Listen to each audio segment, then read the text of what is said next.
Ya, Ya, jazakallah khairan. Bismillahirrahmanirrahim. Assalamualaikum warahmatullahi wabarakatuh. Waalaikumsalam. Alhamdulillahi ala ihsani wa syukru lahu ala taufiqihi wa amtinani wa asyhadu an la ilaha illallah wahdahu la syarika lahu ta'ziman li sya'ni wa asyhadu anna Muhammadan abduhu wa rasuluhu da'ila ridwani. Allahumma salli alaihi wa ala alihi wa ashabihi wa ikhwani. Hadirin dan hadirat yang dirahmati oleh Allah Subhanahu wa taala, pada kesempatan kali ini kita akan bahas topik tentang akidah yang mengantarkan ke surga ya. Sebagaimana kita ketahui bahwasanya amalan yang dituntut dari seorang hamba al-mukallaf yang dibebani dengan syariat oleh Allah Subhanahu wa taala, ada beberapa amalan ya. Ada amalan hati, kemudian ada amalan jawarih, anggota tubuh, dan juga ada amalan lisan, amalan jawarih sebagaimana seperti salat, kemudian zakat, puasa, haji, umrah dan yang lainnya. Amalan lisan secara umum seperti membaca Al-Qur'an, berzikir kepada Allah Subhanahu wa taala, dan juga ada amalan hati. Amalan hati di antaranya adalah i'tiqad, yaitu keyakinan. Keyakinan tentang Allah Subhanahu wa taala, tentang Allah itu ada, Allah Maha Kuasa dan yang lainnya. Demikian juga keyakinan tentang rukun iman secara umum. Keyakinan secara umum tentang rukun iman, yaitu iman kepada Allah, iman kepada malaikat, iman kepada kitab-kitab, iman kepada para rasul, iman kepada hari kiamat, dan iman kepada takdir. Itulah yang secara umum adalah materi daripada akidah. Jadi saya boleh tulis amal yang dituntut oleh seorang hamba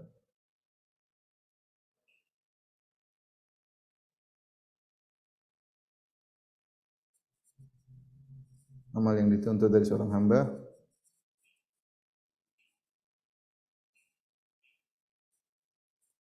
ada 3 ya, dan ini adalah akidah Ahlussunnah wal Jamaah, yaitu amal anggota tubuh ya. Kemudian ada amal hati, kemudian ada amal lisan. Amal anggota tubuh seperti misalnya haji, umrah ya, salat, zakat dan lain-lain. Amalan lisan contohnya seperti zikir, baca Al-Qur'an, tilawah, berkata-kata baik, amar ma'ruf nahi mungkar, amar ma'ruf misalnya, nahi mungkar ya, dan lain-lain ya. Termasuk amal lisan adalah di antaranya adalah tulisan ya. Ada amalan hati, ini banyak, di antaranya adalah akidah yang benar ya. Akidah yang benar. Nah, akidah ini secara umum adalah terkait dengan rukun iman. Terkait rukun iman. Sebagaimana yang sudah kita hafal semuanya, rukun iman adalah iman kepada Allah. Itu beriman pada yang pertama Allah, kemudian 2 malaikat, kemudian ketiga adalah kitab-kitab suci, yang keempat adalah para rasul, yang kelima adalah hari akhir, sedangkan yang keenam adalah takdir. Nah, terkait dengan iman kepada 6 perkara ini disebut dengan rukun iman ya. Rukun iman. Sebagaimana kita ketahui, ada pemahaman-pemahaman yang benar terkait rukun iman, ada pemahaman yang salah ya. Ada pemahaman yang benar yang mengantarkan seorang kepada surga, dan ada pemahaman yang keliru tentang rukun iman. Ini semua sudah saya bahas dalam kitab yang saya tulis, yaitu Syarah Rinci Rukun Iman. Saya jelaskan bagaimana pemahaman yang benar dan bagaimana pemahaman yang salah. Pemahaman yang benar tentu mengantarkan kepada surga Allah Subhanahu wa taala. Itu akidah yang dituntut dari kita ya. Allah berfirman, "Aminu billahi wa rasulih." Berimanlah kepada Allah Rasulnya. Tentu dengan iman yang benar, bukan iman yang keliru ya. I'lamu, Allah mengatakan ketahuilah ya. Lita'lamu anna Allah ala kulli syai'in qadir, agar kalian mengetahui Allah adalah Maha kuasa atas segala sesuatu.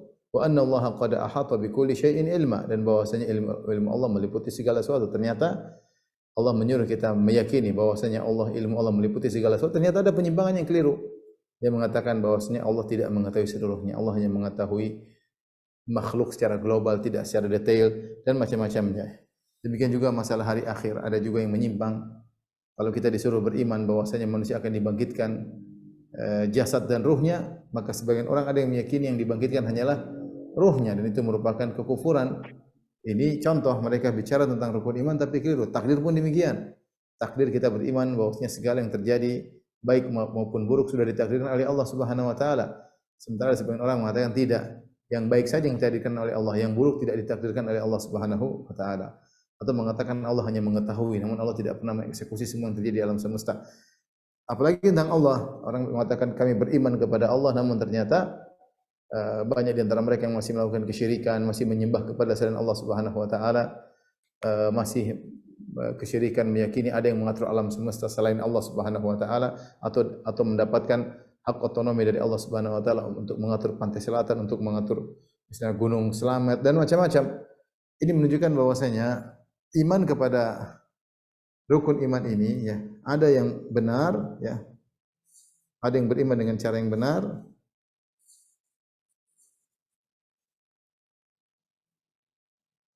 Ada yang beriman dengan cara yang benar, dengan iman yang benar.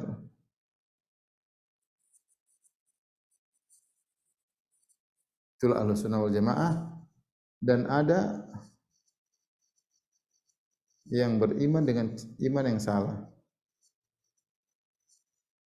dengan keyakinan yang salah. Sama-sama mengaku rukun, beriman kepada rukun iman, namun kenyataannya ketika kita teliti secara detail-detail ternyata berbeda-beda. Ada yang beriman kepada Allah Subhanahu wa taala, ternyata dia masih menyembah selain Allah. Jadi tidak mengesahkan Allah dalam penyembahan. Dan demikian juga kepada kitab suci, Rasul, hari akhir, takdir ya. Ini semua pasti ada iman yang benar, pasti ada iman yang salah. Nah, iman yang benar inilah yang mengantarkan kepada surga ya. Ini yang mengantarkan kepada surga. Akidah yang mengantarkan kepada surga.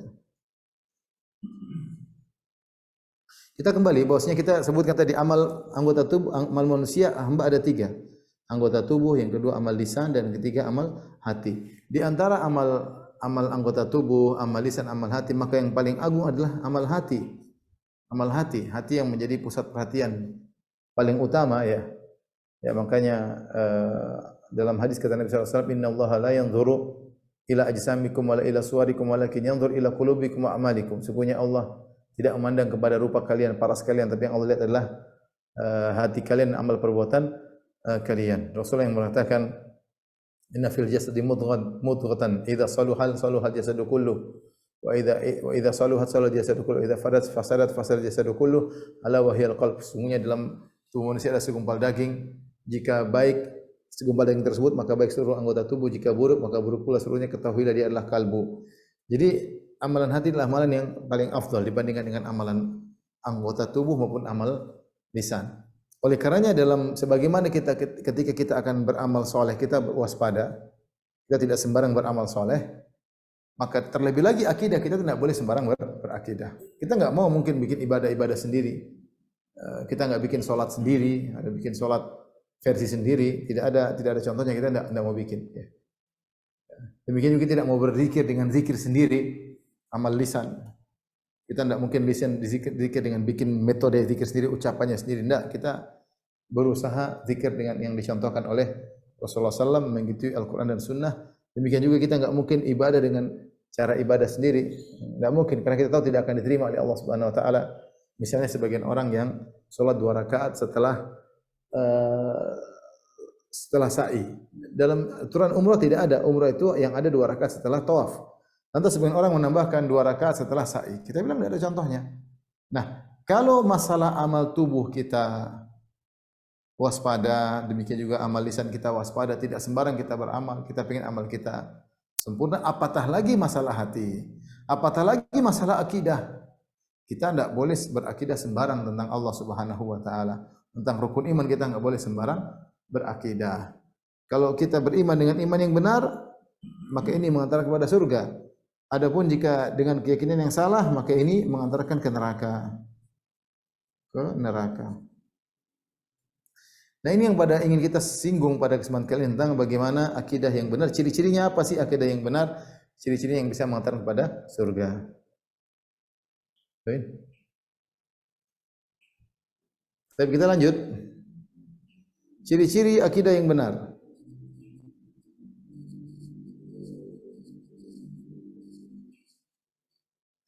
Akidah yang benar memiliki beberapa ciri-ciri ya. Di antaranya yang pertama bersumber dari Al-Quran dan Sunnah.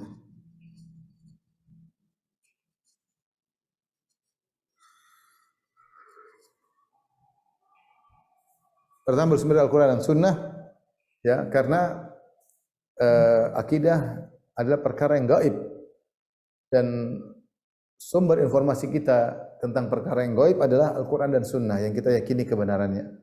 Maka apapun yang disampaikan Al-Quran dan Sunnah tentang akidah maka kita imani, Makanya Allah mencela orang-orang yang berakidah dengan yang bukan dari Al-Quran. Kata Allah Subhanahu wa taala dalam surat Yusuf misalnya, arbabun mutafarriquna khairun amillahul wahidul qahhar ma ta'buduna min dunihi illa asma'an sammaitumuha antum wa aba'ukum ma anzalallahu biha min sultan. Allah mencela tentang sembahan-sembahan. Allah mengatakan ma ta'buduna min dunihi illa asma'an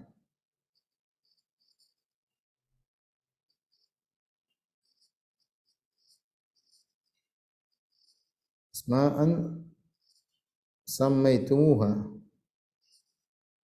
antum wa aba'ukum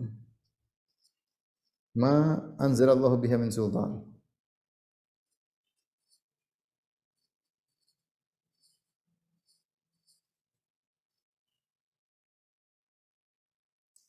Perhatikan kata Allah, apa yang kalian sembah, ma ta'buduna min dunillah, yang kalian sembah selain Allah Subhanahu wa taala, tidak lain kecuali illa asma'an, hanya sekedar nama, asma'an. Sama itu yang kalian namakan berhala-berhala tersebut dengan nama-nama tadi, illa asma'un sammaitumuha antum wa aba'ukum, yang nenek moyang kalian juga menamakan berhala-berhala tersebut dengan Tuhan. Kata Allah, ma anzalallahu biha min sultan. Allah tidak pernah menurunkan dalilnya. Allah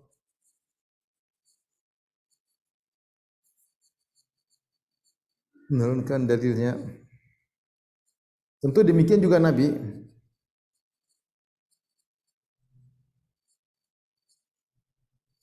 Maka akidah apapun keyakinan tersebar di masyarakat, maka timbang dengan Al-Quran dan Sunnah. Al-Quran dan Sunnah barometer tentang kebenaran. Dan akidah kita ada keyakinan adalah keyakinan yang kita yakini. Ya, sebagai seorang muslim kita meyakini akidah-akidah yang Allah bebankan dalam Al-Quran maupun hadis-hadis Nabi SAW. Kalau ternyata tidak pernah Allah ajarkan dalam Al-Quran, dan demikian juga Nabi SAW tidak pernah menyinggung, maka tidak boleh kita meyakini sembarangan. Dan kita bilang, dah apa kita yakini, kalau salah ya sudah. Tidak bisa. Kamu salah meyakini, ini dosa. Ya, ini dosa. Bagaimana seorang melakukan bid'ah dalam amal soleh, tidak ada falanya, bahkan dia berdosa. Demikian juga seorang tidak boleh berbuat bid'ah dalam masalah akidah. Tidak boleh buat bid'ah dalam masalah akidah. Harus ada sumbernya Al-Quran dan Sunnah. Jika tidak ada sumbernya, maka tidak usah diikuti. Ini ciri pertama. Nah, oleh karenanya kita bisa bagi sumber-sumber akidah menjadi dua. Dengan demikian kita bisa bagi sumber akidah menjadi dua. Dengan demikian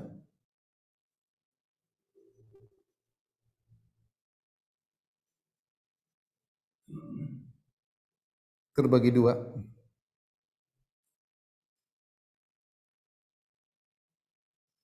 Yang diturunkan Allah dalam Al-Quran atau sunnah Nabi,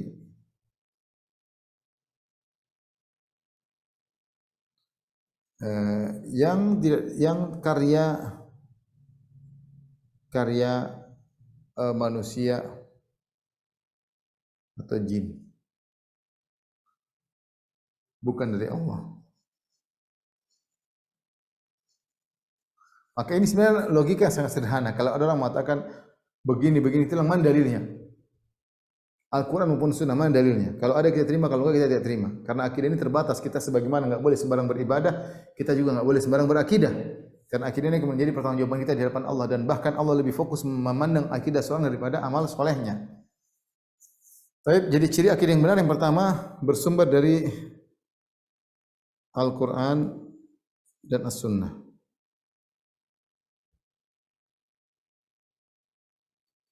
Makanya dalam satu pernyataan yang Ibnu Taimiyah mengatakan al-aqidah la tu'khadhu anni wa la amman fawqa akbaru minni. Akidah tidak diambil dariku dan juga tidak diambil dari orang yang lebih hebat daripada aku, tetapi tu'khadhu minal kitabi was sunnah, diambil dari kitab dan sunnah, wa ma ajma'a alai as-salaful ummah, dan apa yang disepakati oleh para salaf. Dari sini kita kembali kepada ciri yang kedua. Akidah tersebut adalah akidah salaf.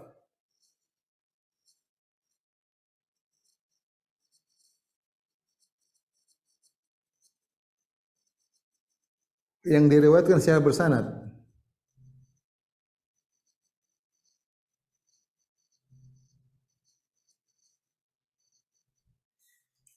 Jadi akidah yang mau kita pelajari itu, dia kembali kepada sanadnya sampai kepada para ulama salaf. Sebagian ulama mengumpulkan perkataan para ulama salaf tentang akidah, seperti yang diriwayatkan dari banyak salaf ya, sampai dikumpulkan dalam buku-buku yang banyak ya.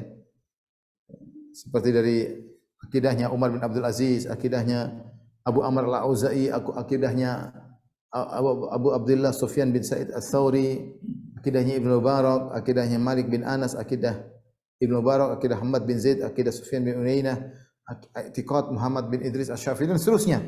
Ini semua sampai pada i'tiqad Muhammad bin Syafi'i, i'tiqad salaf kama hakahu Abdullah bin Zubair al-Humaidi, yang dinukil oleh al-Humaidi, i'tiqad salaf kama hakahu al-Qasim bin Sallam, akidah salaf dinukil oleh Qasim bin Sallam, dan seterusnya sampai akidah Imam Ahmad bin Hanbal.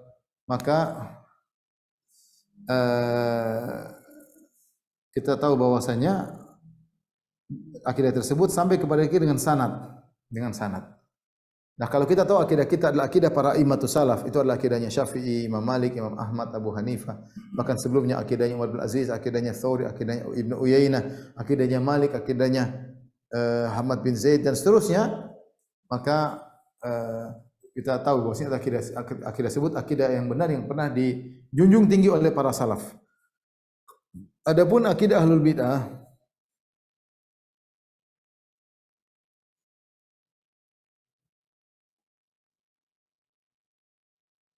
tidak bersanad hingga para imam salaf.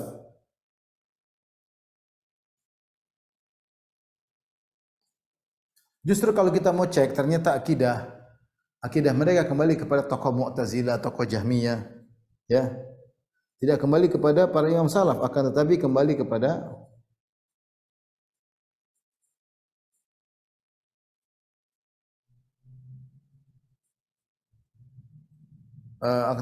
kepada akidah khalaf seperti Jahmiyah, Mu'tazilah dan lain-lain. Jadi akidah salaf yang dijelaskan oleh pertama dia bersanad. Adapun ahlul bidah sanad mereka tidak sampai kepada para salaf. Makanya kita tantang, kalau kamu mengaku salaf adalah generasi terbaik, ikuti akidah mereka. Ikuti akidah mereka. Ternyata mereka tidak mengikuti akidah para salaf, justru mereka mengambil benih-benih akidah mereka dari filsafat Yunani. Ini ciri akidah yang benar, ciri yang kedua. Ciri yang ketiga,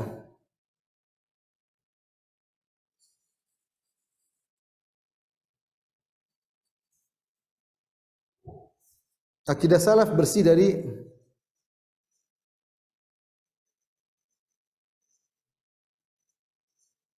bersih dari filsafat dan ilmu kalam.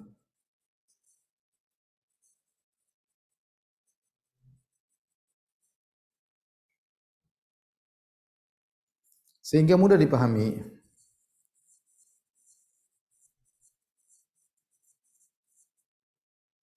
Nah, akidah salaf yang kita nukilkan misalnya dari Sufyan Ats-Tsauri, Ibnu Uyainah, Imam Al-Bukhari, Imam Ahmad, Imam Syafi'i, Malik, semuanya akidah yang mudah. Tapi kalau kita belajar akidah Ahlul Bidah, kita masuk dalam bahasan teologi atau filsafat akidah mereka, maka mereka begini harus mengerti jauhar, harus mengerti fard, harus mengerti macam-macam. Sehingga akhirnya sulit untuk dipahami. Tentang awal wajib alal mukallaf, sebagaimana disebut oleh Asy'ariyah, tentang apa yang wajib pertama kali oleh orang yang dibebani masuk Islam, maka mereka khilaf. Ada yang mengatakan syak, yang pertama harus ragu dulu baru mencari Tuhan. Yang kedua ada yang mengatakan juz'un minan nazar, yaitu bagian dari hendak mengamati. Yang ketiga nazar, mengamati, ya. Dan seterusnya, ya. Sehingga untuk membahas satu masalah saja, apa yang pertama kali diwajibkan bagi orang masuk Islam, mereka khilaf menjadi 7 pendapat. Ada yang mengatakan nazar, ada juz'un minan nazar, ada yang mengatakan qasdun nazar, ya. Macam-macam, ya. Sementara akidah sunnah jamaah mudah. Bahwa yang pertama wajib mengucapkan asyhadu alla ilaha illallah wa anna rasulullah, selesai. Percaya Tuhan gampang, mengetahui Tuhan tinggal melihat dalil asar al muathir, bahwasanya kejadian alam semesta enggak mungkin enggak ada yang ngatur, Tuhan, selesai. Tapi kalau kita belajar akidah mutakallimin ahlul kalam, Allah dikatakan dengan cara begini. Sebagian ada yang paham, sebagian tidak paham, sebagian malah menjadi ragu. Oleh karenanya di antara ciri akidah yang benar adalah akidah yang bersih dari filsafat dan ilmu al-kalam sehingga mudah dipahami. Bersih dari sifat-sifat filsafat Yunani dan juga bersih dari ilmu kalam sehingga mudah dipahami, karena Rasulullah SAW ketika menyampaikan akidah, Rasulullah SAW menyampaikan akidah kepada para sahabat, sehingga Rasulullah juga menyampaikan akidah kepada Arab Badui yang mereka mudah dengan paham, mudah dengan memahami sabda-sabda Nabi SAW. Jadi kalau kita bicara tentang akidah salaf yang benar, adalah akidah yang berasal dari yang bersih dari filsafat dan ilmu al-kalam sehingga mudah untuk dipahami. Yang berikutnya,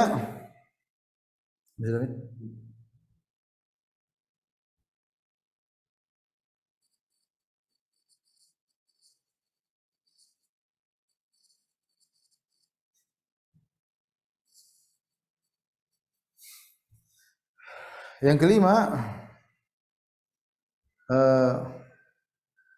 makanya ketika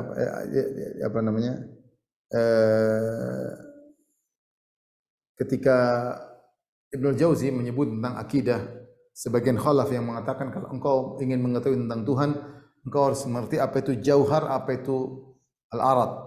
Kemudian setelah kau mengetahui, kau akan mengetahui bahwasanya Tuhan tidak menerima jism. Jauhar bertemu dengan jauhar maka menjadi jism. Ini istilah-istilah yang aneh. Maka Ibnu Jauzi menyebutkan dalam Talbis Iblis, ada yang bertanya kepada seorang, apakah kau ridho agamamu seperti agamanya Abu Bakar dan Umar? Jadi tentu ridho, siapa yang tidak ingin agamanya seperti Abu Bakar dan Umar? Ketahuilah bahwasanya Abu Bakar dan Umar tidak, apakah beliau berdua mengerti tentang jauhar dan arad? Kata dia tentu tidak tahu. Nah, kalau mereka tidak tahu, maka kau juga tidak harus tahu, ya. Kau bisa mengikuti akidah mereka dengan mudahnya. Sehingga akidah para salaf dulu bersih daripada ilmu-ilmu Yunani, filsafat Yunani, dan mereka menerima hadis-hadis Nabi dengan lapang dada dan mudah untuk dipahami. Kemudian yang kelima,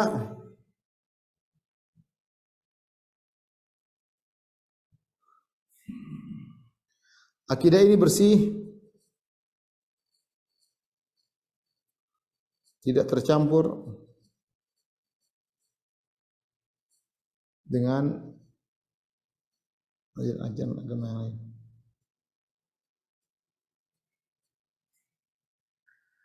Nah, kalau kita ingin mencari akidah yang benar-benar masuk surga, kita harus tahu akidah tersebut tidak tercampur dengan tradisi nenek moyang kita, tradisi agama-agama sebelum kita. Karena sebagian wilayah ketika sebelumnya dikuasai oleh Hindu, misalnya dikuasai oleh Buddha, dikuasai oleh Kristen, kemudian Islam masuk, biasanya akidah orang Islam ini masih bergoyang, masih nyerempet-nyerempet sidik-sidik. Kenapa? Karena berinteraksi dengan orang-orang musyrikin. Akidah yang benar adalah akidah yang murni, yang tidak tercampur dengan ajaran-ajaran agama yang lain.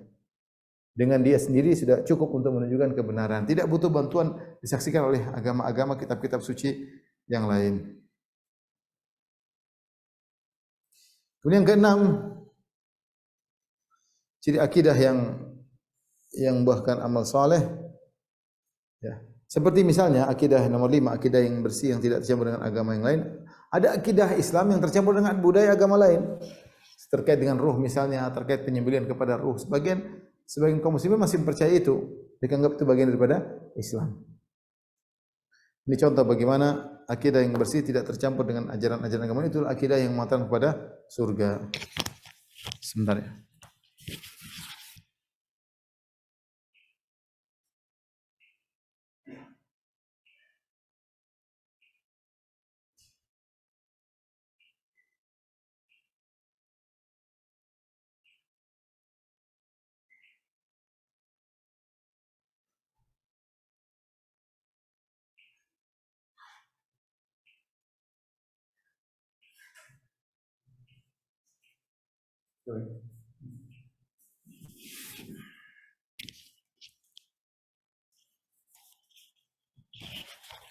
Kita lanjutkan.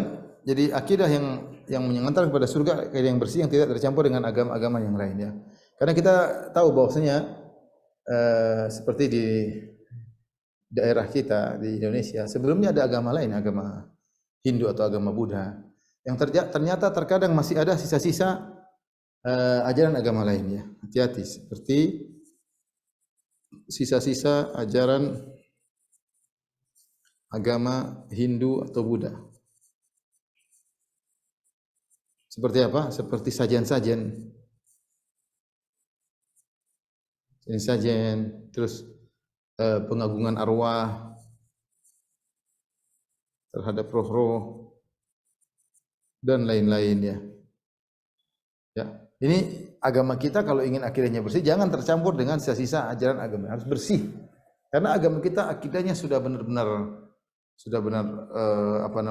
lengkap dan sudah teratur dengan rapi, rangkaiannya sudah begitu rapi, tidak butuh dengan akidah agama yang seperti ada juga meyakini reinkarnasi, terpengaruh dengan akidah Hindu dan Buddha yang masih ada di sisa-sisa di tanah air kita, ya. Dan juga banyak khurafat, misalnya tatoyur, kalau begini maka begini, kalau begini maka begini. Demikian juga khurafat, ya. Ini banyak dalam tradisi-tradisi, misalnya pernikahan ada keyakinan siapa yang nginjak telur kalau begini harus pakai jantan kuning begini, ini filosofinya begini, macam-macam. Ini semua akidah tidak ada dalam Islam.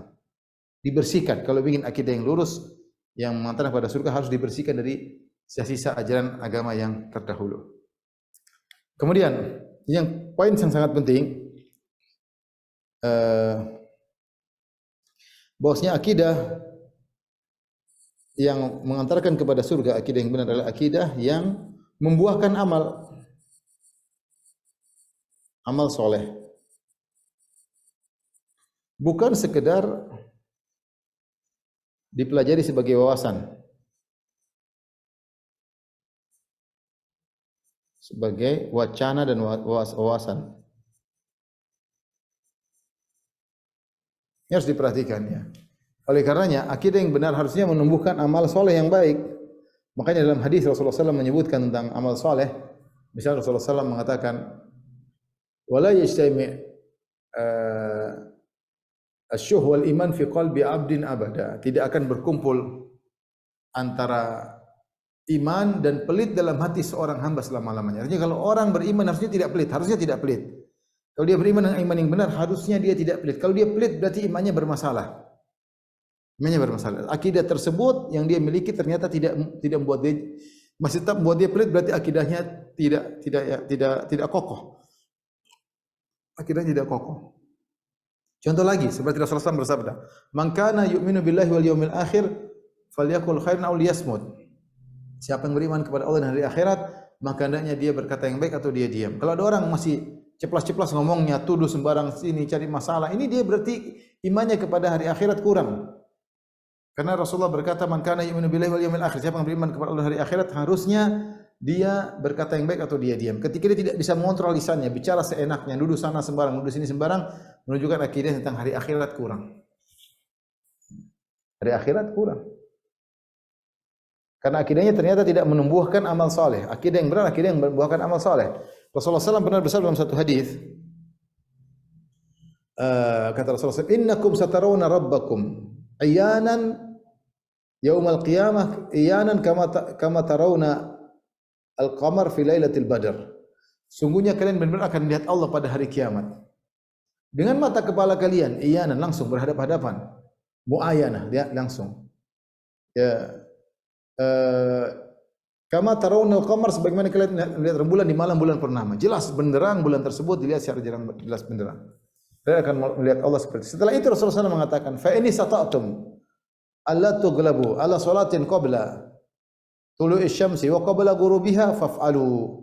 Nah, karenanya jika kalian meyakini akan melihat Allah pada hari kiamat kelak, jika kalian mampu untuk tidak ketinggalan salat sebelum terbit matahari, yaitu salat fajar, lakukanlah. Dan jika kau mampu tidak ketiduran dari salat asar, maka lakukanlah.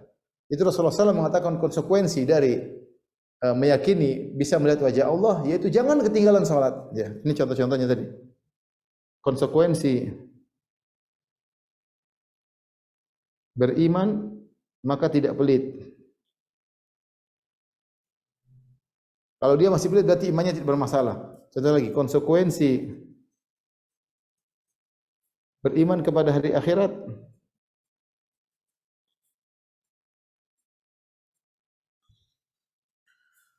itu berkata yang baik atau diam.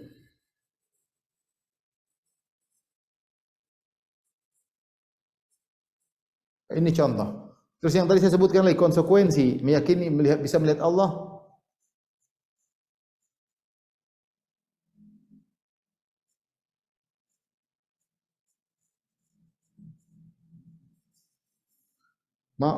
Yakin bisa melihat Allah pada hari kiamat, maka jangan ketinggalan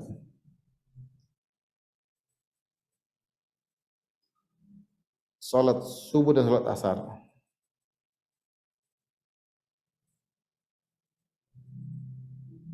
Makanya Rasulullah SAW mengatakan tadi, kalian akan melihat Allah dengan terang-terang mata kepala kalian jika kalian mampu untuk tidak ketiduran salat subuh dan tidak ketiduran salat asar, maka lakukanlah. Ini konsekuensi akidah. Akidah yang benar dan membuahkan amal soleh. Nah, banyak orang belajar akidah tapi tidak masuk dalam hati, sekedar wawasan. Contoh lagi, ya, jika beriman kepada takdir misalnya,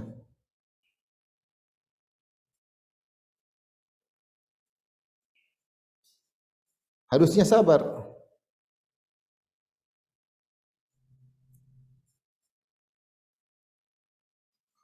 Kalau kita beriman takdir bahwasanya semua telah ditetapkan oleh Allah Subhanahu wa taala, harusnya kita sabar harusnya. Ya. Harusnya pun kita berani karena semua sudah ditakdirkan. Nasib kita, nyawa kita ditakdirkan oleh Allah Subhanahu wa taala. Kapan matinya hanya Allah yang tahu. Demikian juga kalau kita terkena musibah, harusnya kita bersabar. Karena kita tahu semua dari sisi Allah Subhanahu wa taala. Ya. Ma asaba min musibatin illa bi idznillah.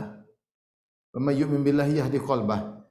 Tidaklah musibah menimpa kecuali dengan izin Allah Subhanahu wa taala. Siapa yang beriman bahwasanya musibah tersebut karena takdir Allah, yahdi qalbah, kami akan berikan tambahan keimanan kepadanya, ya. Ini antara, maksud saya, akidah yang membuahkan amal saleh itulah akidah yang menyelamatkan. Adapun seorang belajar akidah, belajar khilaf, belajar pendapat Mu'tazilah, pendapat Jahmiyah, tapi dia malas beribadah, maka ini orang tidak dikatakan akidahnya benar. Justru kita mempelajari akidah Ahlul Bidah untuk kita bantah. Dan bukan berarti ketika kita sibuk bantah kita lupa untuk beribadah untuk diri kita sendiri. Jangan kita menjadi lilin yang membakar orang lain, memberi penerangan sementara kita sendiri kebakaran. Oleh karenanya akidah, di antara akidah yang benar adalah akidah yang membuahkan amal soleh. Yang ketujuh, akidah yang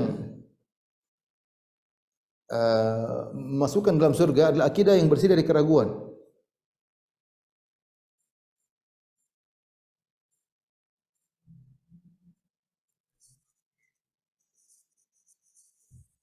Akidah yang bersih dari keraguan.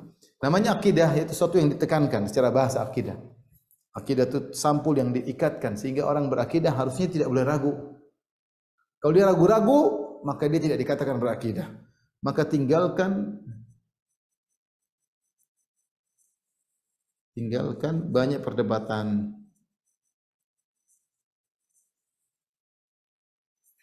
Karena kalau kita salah berdebat, kita akan berdebat dengan Mu'tazilah, dengan Asy'ariyah dan Jahmiyah, sehingga akhirnya kita mulai ragu dengan akidah kita. Ini jadi masalah besar.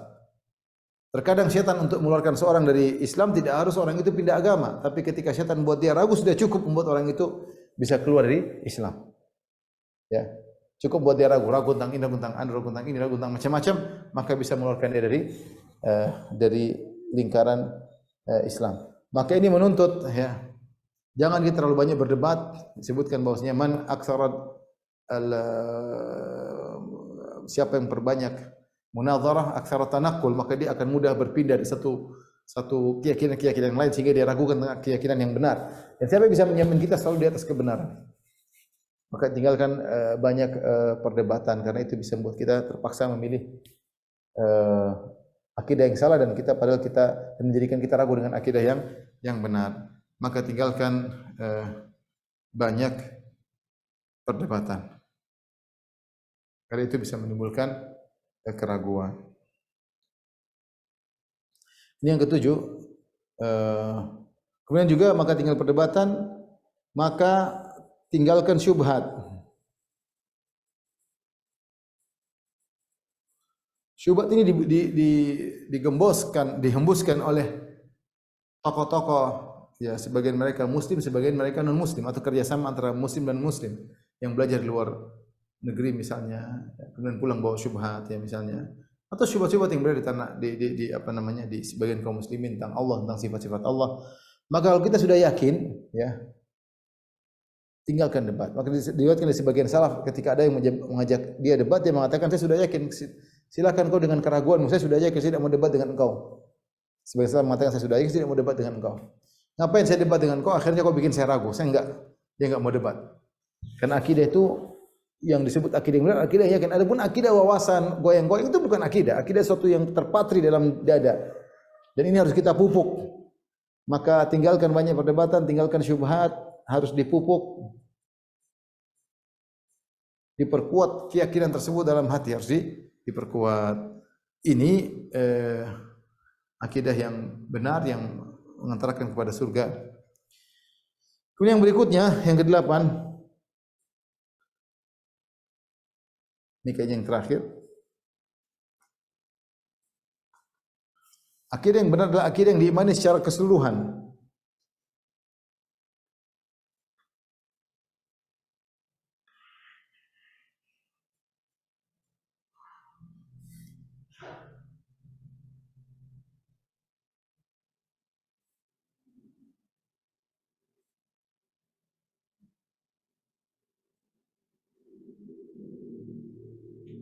Nah, kalau kita beriman kepada rukun iman, kita harus imani semuanya. Enggak boleh ada rukun iman cuma 5, kemudian kita imani yang terakhir tidak imani. Tidak benar. Kata Allah Subhanahu wa taala, "Afatu'minuna bi ba'dil kitabi wa takfurun bi ba'd. Fama jazaa'u ma yaf'alu dzalika illa khizyun fil hayatid dunya. Wa yaumal qiyamati radduna ila asyaddil adzab." Kata Allah Subhanahu wa taala, mereka beriman kepada sebagian ayat dan mereka kufur kepada sebagian ayat. Afatu'minu bi ba'dil kitab wa takfurun bi ba'd. Sebagian ayat kalian imani, sebagian ayat kalian tidak imani. Dan tidak ada balasan timpal bagi orang seperti ini kecuali kehinaan di akhirat kelak. Nah, kita ketika menerima akidah, kita harus terima ini benar-benar bersanad sampai kepada para salaf. Kita terima meskipun hati kita mungkin tidak pas, yakin ini akidah yang benar. Kita tidak boleh terima yang cocok aja, ini cocok, ini enggak cocok kita buang. Ini namanya orang kufur.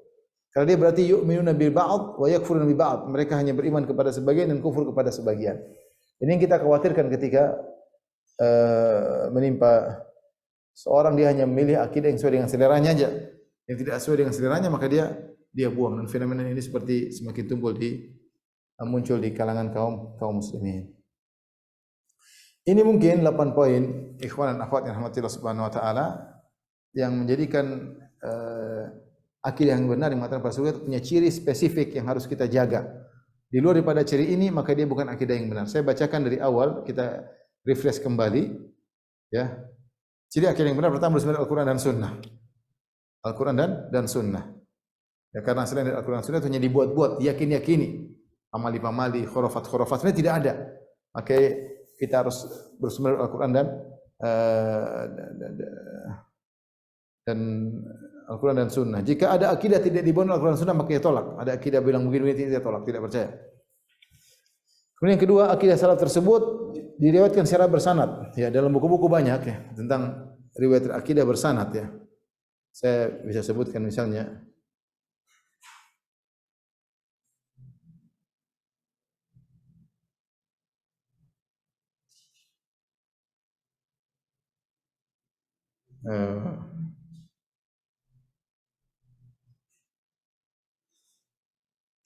ini banyak ya, seperti Kitabul Qadar Ibnu Wahab ya. Kemudian Ushulus Sunnah lil Humaidi. Ini kitab-kitab semua bersanad akidah ini dicetak ya. Kitab fil Iman karya Abu Ubaid Al-Qasim bin Salam, kemudian Iman di Ibni Abi Syaibah ya. Banyak. Kemudian Ushulus Sunnah karya Imam Ahmad bin Hanbal, ini langsung karya Imam Ahmad bin Hanbal. Kemudian ada kitabnya juga anaknya As-Sunnah anaknya Imam Ahmad yang juga meriwayatkan dari ayahnya ya. Kemudian I'tiqad al-Imam Al-Bukhari ya, ada juga diriwayatkan sebagian dalam Al-Lalaka'i dalam Syarh Ushul I'tiqad Ahlussunnah wal Jamaah. Imam Bukhari ada akidahnya. Ya, kemudian Khalqu Af'al Ibad juga karya Imam Al-Bukhari. Ya. Kemudian kitab Aqidah Sunnah karya Harb Al-Kirmani, saya juga punya ada buku ini. Kemudian Sunnah Ibn Abi Asim, dan misalnya kitab Arsh karya Imam seperti kitab Al-Ulu karya Imam Az-Zahabi yang meriwayatkan dengan sanad ya. Dan banyak ya buku-buku akidah salaf yang bersanad ya. Sampai kepada para ulama salaf ya. Seperti tadi akidahnya Sufyan bin Uyainah, akidahnya Sufyan Ats-Tsauri, akidahnya Umar bin Abdul Aziz dan yang lainnya ya. Dan ini menunjukkan akidah salaf bersanad. Tapi kalau kita tanyakan kepada orang yang memiliki akidah yang kita bilang sanadnya mana, sampai ke mana? Bahwasanya Nabi keluar dari kuburan kemudian jalan-jalan di Surabaya, kemudian ketemu si fulan, ketemu. Akidah seperti ini pernah ada enggak? Pernah ada enggak? Makanya sungguh indah perkataan Imam Malik rahimahullahu taala, "Faman lam yakun yauma idzin dinan falan yakuna al-yauma dinan." Apa yang di zaman Nabi dan Abu Bakar bukan akidah, zaman Nabi Abu Bakar para sahabat bukan akidah, zaman sekarang juga bukan akidah. Apa yang di zaman Nabi bukan agama, zaman sekarang juga bukan agama. Tidak mungkin secara logika di zaman Nabi para sahabat bukan agama, sekarang kok jadi agama. Ini umum mencakup akidah maupun amal saleh. Kalau ada amal dilakukan orang zaman sekarang, dianggap ini diagungkan. Kita bilang Abu Bakar, Umar melakukannya enggak. Kalau di zaman mereka bukan amal soleh, maka sekarang juga bukan amal soleh. Karena konsekuensinya kalau kamu bilang di zaman sahabat itu bukan amal soleh, atau sekarang kamu bilang itu amal soleh, berarti sahabat luput daripada amal soleh, atau mereka sembunyikan amal soleh tersebut. Saya rasa logika ini sangat sederhana, logikanya Imam Malik. Faman lam yakun yauma idzin dinan falan yakun al-yauma din. Apa yang di zaman Nabi bukan agama, zaman sekarang bukan agama. Kenapa? Kalau yang dulu di zaman Nabi tidak dilakukan, sekarang dianggap agama, maka ada dua kemungkinan.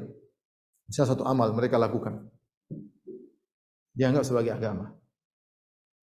Taib, zaman Nabi tidak tahu, maka ada dua kemungkinan. Nabi dan para sahabat tidak tahu amal tersebut, berarti kamu lebih tahu. Yang kemudian kedua, Nabi dan para sahabat menyembunyikan amal tersebut. Dan ini berbahaya karena dianggap berkhianat. Berarti Nabi berkhianat risalah. Makanya benar perkataan Imam Malik, man za'ama anna man istahsana bid'atan faqad za'ama anna Muhammadan khana risalah. Siapa yang menganggap indah suatu bid'ah, maka dia telah menuduh Muhammad telah berkhianat tentang risalah, itu ada yang disembunyikan ya. Oleh karenanya ketika bicara akidah harus bersanad. Harus bersanad ya. Jangan hanya Al-Quran saja bersanad ya. Hadis akidah juga bersanad sampai kepada para salaf. Bukan akidah yang dibuat-buat zaman sekarang, bukan akidah yang dibuat oleh Muhammad bin Abdul Wahhab, bukan akidah yang dibuat oleh Ibnu Taimiyah, tapi akidah bersanad sampai para ulama salaf yang tadi saya sebutkan. Kemudian di antara ciri tadi akidah yang salaf bersih dari filsafat. Dan ilmu ahli kalam enggak ada filsafatnya sehingga mudah dipahami. Kalau pakai kita belajar akidah ilmu filsafat sulitnya luar biasa, harus begini. Akidah di zaman ini Nabi turunkan atau Allah turunkan akidah terhadap kaum muslimin secara umum. Ada orang yang kota, ada orang Arab Badui, tapi mereka mudah memahami.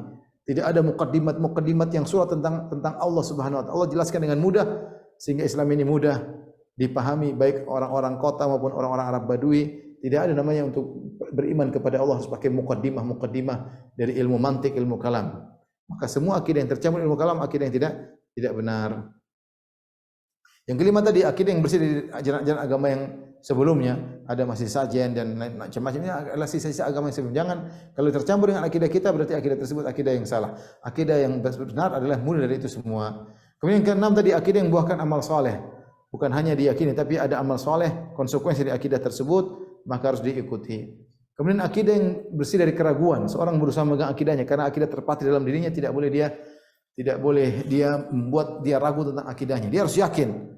Maka jangan banyak berdebat, jangan banyak dengar syubhat, dan akidah harus dipupuk dengan dipelajari sehingga iman semakin bertambah.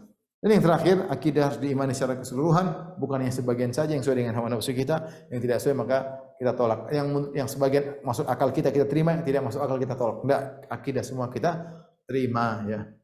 Sesuai hawa nafsu atau tidak kita bisa pahami. Baik di masyarakat keseluruhan, baik meski tidak sesuai hawa nafsu. Meski tidak sesuai hawa nafsu. Kemudian juga meski akal kita belum sampai,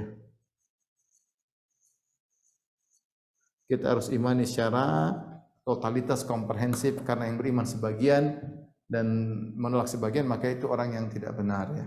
Afatu'minuna bi ba'dil kitabi afatu'minuna bi ba'dil kitabi wa takfuruna bi ba'd. Apa kalian beriman kepada sebagian Alkitab dan kalian kufur kepada sebagian yang lain? Maka ini adalah orang seperti inilah orang kufur. Ya, ulaika humul mereka adalah kafirun haqqan, mereka yang benar-benar kafir dan mereka akan mendapatkan ganjaran yang setimpal di akhirat kelak. Tapi ini saja ikhwan dan akhwat yang rahmatillah subhanahu wa taala tentang ciri akidah yang benar atau akidah yang mengantar pada surga. Kalau ada yang bertanya saya persilahkan. Baik, Ustaz. Jazakallah khair. Baik, sahabat-sahabat semuanya, saya akan bacakan dulu untuk pertanyaan yang sudah diketik dan dimasuk di kolom chat.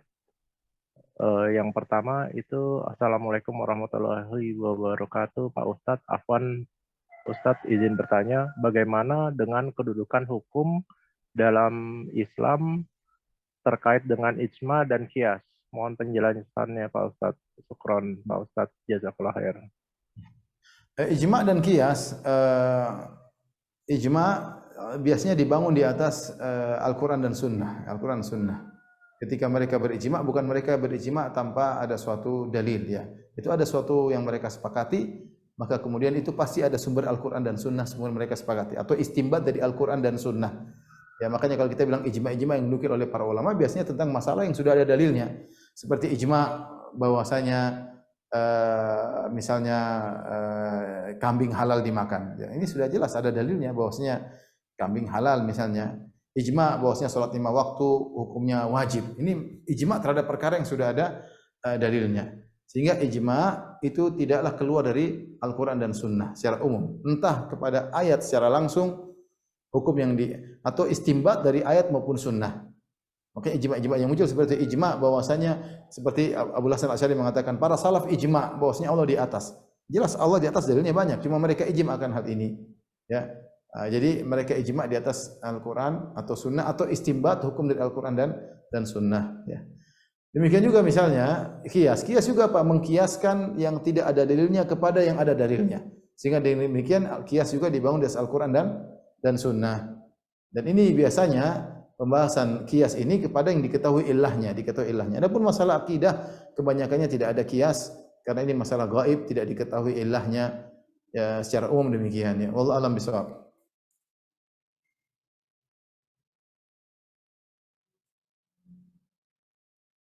Baik Ustadz. Pertanyaan berikutnya adalah Bismillah, Afwan Ustadz. Ana mau tanya, dulu karena kejahilan Ana mengikuti ritual seperti dimandikan, mengamalkan zikir yang tidak dicontohkan Nabi dan lain-lainnya. Bahkan Ana sempat dimimpiin untuk diberi ilmu perlindungan oleh jin, tapi Ana tolak. Apakah beliau ini yang bertanya ini harus diruqyah atau bagaimana Ustadz? Oh Mohon gitu. penjelasannya Ustadz. Jika antum tidak merasa ada gangguan, tidak perlu diruqyah. Antum merasa aman, sholat juga aman, ibadah sama, tidak ada yang ganggu, antum tidak perlu ruqyah. Enggak ada apa-apa, enggak usah ruqyah, santai aja.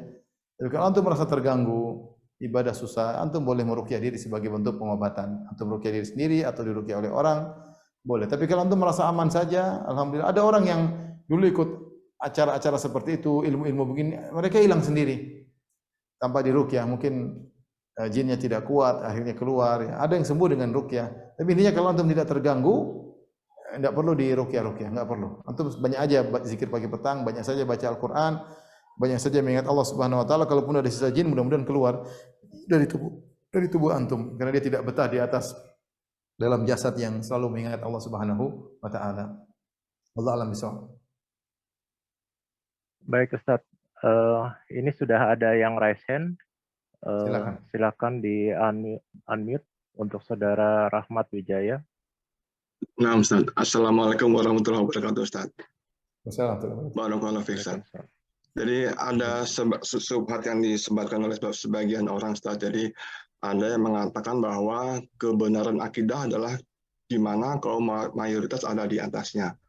Mereka berdalil dengan surat Al-Waqiah ayat 3940 dan juga ulangi. Mereka bilang apa? Mereka berdalil dengan surat Al-Waqiah ayat 3940. Apa bunyinya? Suratul minal awalin wa suratul minal akhirin, Ustaz. Itu mereka berdalil untuk apa? Berdalil untuk apa? Bahwa itu dalam mayoritas kebenaran ada di atas mayoritas, Ustaz. Kebenaran adalah dimiliki oleh mayoritas. Terus apa sisi pendalilannya? Tadi dari surat Al-Waqiah ayat 3940. Suratul minal awalin wa suratul minal akhirin. Oh, itu. Terus. Ya. Ini ada lagi mengenai hadis bicara masalah asawadul alzom. Itu mungkin tinggi, harusnya pakai bahasa yang mudah dimengerti ya. Mungkin ini walaupun ada pasal-pasal tapi ya ngomong yang gampang gitu lah. Poinnya aja. Jadi jangan bertele-tele karena kami harus berpikir besok itu masalah. Ya itu saja, Ustaz. Halo. Ya Ustaz, saya ulangi. Jadi mereka berdalil dengan surat Al-Waqiah ayat 3940, suratul minal awalin wa suratul minal akhirin, dan juga hadis perihal bicara mengenai as-sawadul alzom, Ustaz. Mohon dijelaskan. Oke. Kita tahu bahwasanya di antara hadis yang menunjukkan akan kebenaran, Rasulullah dalam suatu hadis ketika berbicara tentang 73 golongan dan yang satu yang selamat, Rasulullah mengatakan al-jamaah. Kemudian dalam riwayat yang lain Rasulullah mengatakan sawadul a'zam. Kemudian dalam riwayat yang lain man kana ala mithli ma ana alaihi wa ashabil yaum, yaitu orang berjalan di atas apa yang aku tempuh dan juga para sahabatku. Nah, sehingga para ulama mengatakan ini maksudnya sawadul a'zam adalah para sahabat ketika itu, di zaman itu. Di zaman itu adalah sawadul a'zam. Karena di zaman berikutnya kemudian sunnah semakin sedikit, alul bidah semakin banyak ya. Yang disebut dengan sawadul a'zam adalah maksudnya di zaman Nabi yaitu para sahabat. Jika terjadi sesuatu berpegangan dengan sahabat. Ketika muncul khawarij, siapa yang sawadul a'zam? Sawadul a'zam para sahabat. Bukan seterusnya. Bukan seterusnya ya. Karena dalam ayat yang lain Allah mengatakan wa in tuti aktsara man fil ardi yudhilluka an sabilillah. Kalau kau mengikuti kebanyakan orang semua mereka akan menyesatkan engkau. Dan tidak ada dalam usul fikih bahwasanya untuk mengetahui kebenaran dilihat dari mayoritas, itu enggak ada. Enggak ada. Justru Allah mengatakan wa qalilun min ibadiyasy syakur, hanya sedikit dari hamba-Ku yang bersyukur. Allah mencela yang banyak-banyak ya. Kemudian yang kedua, kalaupun sawadul a'zam diartikanlah mayoritas sekarang, justru kita bilang mayoritas umat manusia sekarang meyakini Allah di atas. Ya, meyakini kalau tanya di mana mereka mengatakan terserah di atas, mereka nunjuk Allah di atas. Mereka meyakini juga bahwasanya Al-Qur'an adalah wahyu dari Allah. Bukan seperti keyakinan Asy'ariyah yang mengatakan Al-Qur'an itu bukan bahasa Allah, tapi hanya saja maknanya dari Allah tapi lafalnya bukan dari Allah. Mana ada orang awam seperti itu? Mau di dunia manapun itu hanya orang-orang Asy'ariyah yang berkeyakinan demikian, dan mereka minoritas. Kalau tanya orang awam, apakah ada orang awam meyakini Al-Qur'an yang kita baca Alhamdulillahirabbil alamin bukan firman Allah? Semua orang meyakini itu firman Allah. Adapun Asy'ariyah mereka mengatakan ini bukan firman Allah. Allah bahasanya dengan bahasa jiwa, sementara yang ini adalah tulisan ini adalah makhluk, adalah ibarat ungkapan dari bahasa jiwa Allah. Ini akidah yang sulit. Akidah yang sulit. Coba tanya di dunia ini, semua orang meyakini Allah menyayangi hamba-hambanya, Allah mencintai hambanya. Kita mudah mengatakan demikian. Orang Asy'ariyah mengatakan tidak boleh Allah mencintai, tidak boleh Allah menyayangi, harus ditakwil. Yang dimaksud dengan mencinta adalah berkehendak untuk begini. Yang dimaksud dengan sayang berkehendak untuk. Jadi kalau kita mau periksa akidah orang awam rata-rata, bukan akidah Asy'ariyah. Bukan akidah Asy'ariyah. Lagi pula, thullatun minal awwalin, thullatun minal yang seperti ayat tadi, thullatun minal awwalin wa qalilun minal akhirin. Tidak ada kaitannya dengan masalah itu. Mereka hanya menyebutkan thullah, ya, seperti firman Allah Subhanahu wa taala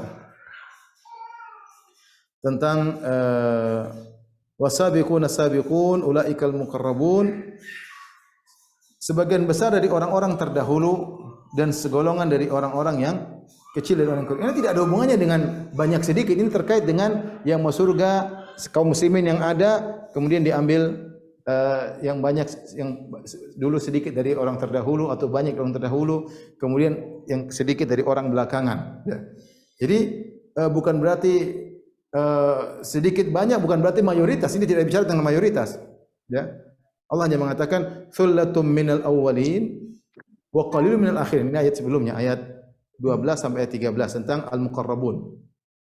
Ayat 13 thullatun minal awwalin, al-muqarrabun itu diambil dari banyak dari orang-orang yang pertama, kemudian sedikit dari orang-orang belakangan. Setelah itu Allah berbicara tentang misalnya ayat ke-39 sama 40, thullatun minal awwalin, banyak diambil dari orang awal, wa thullatun minal akhirin, banyak diambil dari orang akhir. Bukan berarti mayoritas, enggak, tapi banyak dari orang terakhir, banyak juga dari orang awal. Tidak ada cerita tentang mayoritas. Ya, kecuali Allah mengatakan mayoritas manusia. Ya. Mayoritas manusia. Ini tidak ada kaitannya bahwasanya mayoritas menunjukkan kebenaran. Ini aneh, apa pendalilan seperti ini? Mana orang yang berdalil bahwasanya sullah banyak dari belakangan berarti sullah berarti mayoritas. Sullah itu artinya banyak tapi bukan berarti mayoritas, tapi diambil dari banyak orang belakangan. Maka ini pendalilan yang aneh, sementara ayat yang jelas wa in tuti aktsara man fil ardi yudhilluka an sabilillah. Jadi kita bantah tadi beberapa sisi bahwasanya ayat tidak menunjukkan demikian. Kemudian tidak ada dalam usul fikih bahwasanya untuk mencari kebenaran harus dengan suara yang terbanyak. Yang ketiga, justru ayat-ayat memperingatkan tentang mengikuti yang terbanyak. Yang keempat, kenyataan masyarakat pun tidak ngerti tentang akidah mereka. Wallahu a'lam bishawab. Nah, Ustaz, jazakallahu khairan. Baik. Untuk ketertibannya mohon di-mute untuk dan sesuai dengan yang kita sampaikan kesepakatan kita di awal. Baik. Ada yang mau bertanya lagi ya, atas nama Zaki?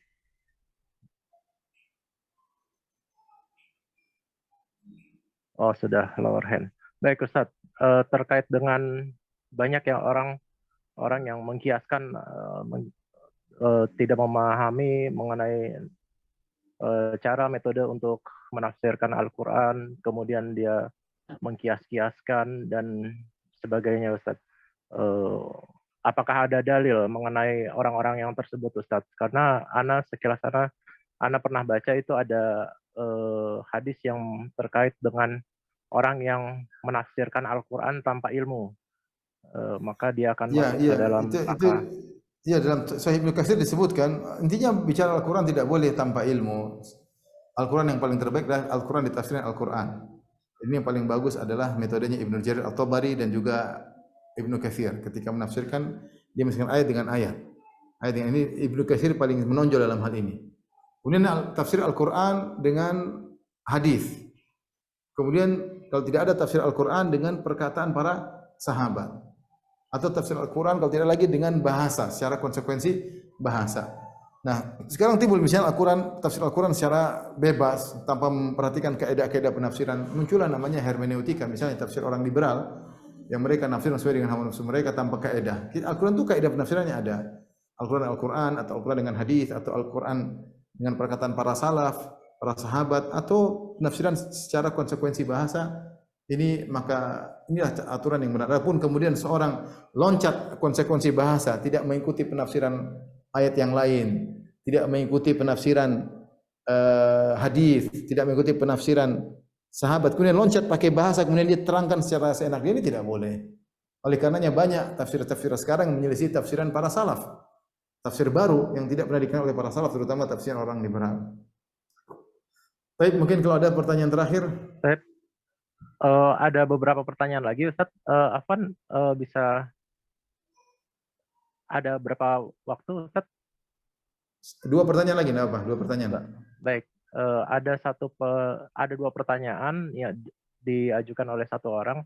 Yang pertanyaan pertama adalah mohon contoh kesalahan-kesalahan pemahaman di dalam hal akidah yang mengakibatkan kekufuran dan tidak mengakibatkan kekufuran. Itu pertanyaan pertama. Yang kedua, itu apa benar mereka yang berkata bahwa Imam Ibnu Hajar Asqalani dan Imam Nawawi berakidah Asy'ariyah? Mohon penjelasannya, Ustaz. Adapun yang pertama, akidah yang tidak menyebabkan kekufuran banyak, seperti Rasulullah ketika menyebutkan tinggal 73 golongan. Kemudian satu masuk surga, 72 terancam neraka. Para ulama mengatakan 72 ini melakukan penyimpangan akidah namun tidak sampai pada kekufuran. Seperti apa? Seperti Khawarij. Khawarij tidak kafir. Ya. Seperti Mu'tazilah, kebanyakan kesalahan mereka tidak sampai pada kekufuran misalnya. Al-Murji'ah, kebanyakan kesalahan mereka juga tidak sampai pada kekufuran. Meskipun kesalahan besar, bid'ah besar, tidak sampai pada kekufuran. Ini contoh. Yang kufur seperti misalnya Rafidhah yang meyakini bahwasanya para sahabat kafir kecuali beberapa orang, atau meyakini Al-Quran sudah tidak otentik, ada kesalahan-kesalahan, ini tingkat kekufuran. Seperti wahdatul wujud yang meyakini bahwasanya Allah bersatu dengan makhluknya, kata Ibnu Taimiyah, wahdatul wujud keluar daripada 72 golongan. Ini contoh. Atau keyakinan mengagungkan imam-imam sehingga imam dikatakan imam mereka seperti orang Rafidhah mengatakan mereka mengatakan hal gaib dan yang lainnya. Jadi tidak semua kesalahan dalam akidah menyebabkan kufur ya. Tapi adapun Ibnu Hajar dan Nawawi, Ibnu Hajar ada pembahasan secara khusus. Nawawi rahimahullah taala beliau menukil sebagian akidah Asy'ariyah, kemudian diriwayatkan beliau menulis suatu buku yang menunjukkan bahwasanya beliau sadar di akhir hayat beliau. Tapi ini ada pembahasan di kalangan para ulama. Namun kebanyakan Imam Nawawi tidak mengatakan yang lebih dalam tentang akidah Asy'ariyah. Beliau hanya menukil sebagian akidah Asy'ariyah. Beliau bukan seperti Ar-Razi dan yang lainnya. Adapun Ibnu Hajar rahimahullahu taala justru benar beliau terpengaruh dengan akidah Asy'ariyah, tapi beliau juga banyak membantah Asy'ariyah dalam hal-hal yang sangat urgent seperti masalah dalil a'rad ya. Beliau bantah padahal itu adalah landasan utama akidah Asy'ariyah. Maka beliau bantah. Ini masih masalah akidah. Seperti ketika bicara tentang masalah kalamullah, beliau menukil dari perkataan Imam Ahmad bahwa yang benar Allah berfirman dengan huruf. Adapun Asy'ariyah mengatakan tidak, Allah tidak bicara dengan bahasa Arab. Tidak ada, ini semua Al-Qur'an bukan bahasa Allah, tapi ini hanya terjemah dari bahasa dari firman Allah yang hanya sekedar makna. Tapi Al-Qur'an alif lam mim dzalikal kitabul la raiba fihi ar-rahmanir rahim, ini semua bukan firman Allah. Tapi Ibnu Hajar ketika membahas masalah ini dia nukil perkataan Imam Ahmad bahwasanya Al-Qur'an itu firman Allah Subhanahu wa taala. Allah berbicara dengan huruf, dengan bahasa ya. Ini menunjukkan dia menyelisih Asy'ariyah pada perkara-perkara yang penting ya. Memang benar dalam sebagian hal beliau sepakat dengan Asy'ariyah seperti masalah Allah di atas beliau mengingkari ya. Demikian juga bahkan beliau menukil juga tentang masalah misalnya sifat mata, beliau nukil inilah pendapat salaf, beliau nukil ya. Jadi intinya beliau tidak Asy'ariyah plek karena dalam sebagian hal beliau membantah Asy'ariyah justru pada perkara yang urgen seperti masalah al-a'rad dan masalah Al-Qur'an adalah firman Allah atau kalamullah dengan suara dan huruf ya. Ini benar-benar menyelisih akidah Asy'ariyah. Wallahu a'lam bishawab. Demikian saja kajian yang bisa disampaikan. Insyaallah kita lanjutkan kesempatan yang lain. Wabillahi taufiq. Assalamualaikum warahmatullahi wabarakatuh. Waalaikumsalam warahmatullahi wabarakatuh. Ustaz. Jazakallah khairan Ustaz. Jazakallah khair. Para jamaah, untuk pertanyaan yang belum dibacakan akan kami simpan dulu. Kemudian ini kajian ini bisa dibuka lagi di channel YouTube MT Sahabat Ilmu Teladan. Kami mohon maaf.